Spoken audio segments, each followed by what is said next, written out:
ଜାତିସଂଘ ସୁରକ୍ଷା ପରିଷଦ ତଥା ୟୁଏନ୍ଏସ୍ସିର ଦୁଇଟି ଆତଙ୍କବାଦ ନିରୋଧୀ କମିଟିରେ ପାକିସ୍ତାନକୁ ଅଧ୍ୟକ୍ଷ ଓ ସହ ଅଧ୍ୟକ୍ଷ ନିଯୁକ୍ତ କରାଯାଇଥିବାରୁ ଭାରତ ପାଇଁ ଅଡୁଆ ସ୍ଥିତି ସୃଷ୍ଟି ହୋଇଛି। ୟୁଏନ୍ଏସ୍ସିର ତାଲିବାନ ବିରୋଧୀ କଟକଣା କମିଟିରେ ଇସଲାମାବାଦକୁ ଅଧ୍ୟକ୍ଷତା ମିଳିଥିବା ବେଳେ 9/11 ପରବର୍ତ୍ତୀ ଆତଙ୍କବାଦ ନିରୋଧୀ କମିଟି ଏବଂ ଜାତିସଂଘ ପ୍ରତିବନ୍ଧ ବ୍ୟବସ୍ଥା କାର୍ଯ୍ୟକାରୀ ଗୋଷ୍ଠୀର ଉପାଧ୍ୟକ୍ଷ କରାଯାଇଛି, ଯାହା ନୂଆଦିଲ୍ଲୀକୁ କ୍ଷୁବ୍ଧ କରିଛି। ଏପ୍ରିଲ 22ରେ ପହଲଗାମ ଆତଙ୍କବାଦୀ ଆକ୍ରମଣ ଏବଂ ମେ 7ରୁ 4 ଦିନ ଧରି ଭାରତ ପାକିସ୍ତାନ ମଧ୍ୟରେ ସାମରିକ ସଂଘର୍ଷ ପରେ ପାକିସ୍ତାନକୁ ଆତଙ୍କବାଦର କେନ୍ଦ୍ରସ୍ଥଳ ଭାବେ ପ୍ରଚାର କରାଇବା ପାଇଁ ଭାରତ ଉଦ୍ୟମ ଚଳାଇଥିବା ସତ୍ତ୍ୱେ ଜାତିସଂଘର ଆତଙ୍କବାଦ ନିରୋଧୀ କମିଟିରେ ଇସଲାମାବାଦକୁ ଗୁରୁତ୍ୱପୂର୍ଣ୍ଣ ଦାୟିତ୍ୱ ଦିଆଯିବା ନୂଆଦିଲ୍ଲୀକୁ ବିସ୍ମିତ କରିଛି।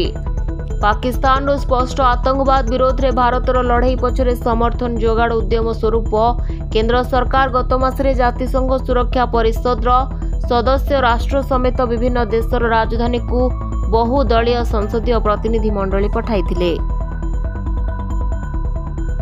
ବ୍ୟୁରୋ ରିପୋର୍ଟ, ଦିନଲିପି ଲାଇଭ୍।